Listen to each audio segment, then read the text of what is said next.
আসসালামু আলাইকুম এভরিওয়ান, কী ভাবতেছেন? গরুর মতো খাইতেছি। প্রথমে আমরা সিদ্ধান্ত নিলাম, আমরা 4 বন্ধু আমার ছেলে সহ নদীর ওই পারে গিয়ে আমরা গোসল করব। তারপরে হঠাৎ বাইজিদে, আমার বন্ধু বাইজিদের বাসার গাছের থেকে 2টা জাম্বুরা পায়রা আনলো, মরিচ, শুকনা মরিচ পুইরা লবণ সহ মাখায়া, খুব সুস্বাদু মনমুগ্ধকর পরিবেশে নদীর মাঝখানে খুব সুস্বাদুভাবে আমরা খাইতেছি। আর আমার বন্ধু লালিম তো খাইতেছে, চাপ্পর চাপ্পর করে আওয়াজ দিতেছে। মাশাল্লাহ, ভর্তাটাও অনেক মজা হয়েছে, মানে অসাধারণ এক কথাই।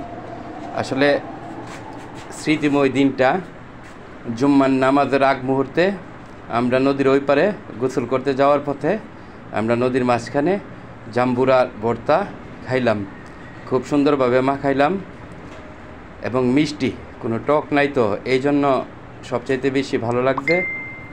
সবাই দোয়া করবেন আমরা যাতে সবাই একসাথে থাকতে পারি, চলতে পারি। মাশাল্লাহ, দেখেন, লোভনীয়, একদম লোভনীয় খাবার। আসলে এরকম যে না খাই, আসলে স্বাদরা আসলে তাকে বোঝানো সম্ভব না। আসলে আপনারা যদি খান, দেখেন বাইজিতে সব জাম্বুরা সুলাইয়া বাকলাগুলা সব নদীতে ফালাই দিতেছে। তারপরে আমরা খাওয়াটা রেডি, আমরা খাওয়াটা শুরু করব। এখন অলরেডি খাওয়া দাওয়া শুরু হইতেছে। ঠিক আছে।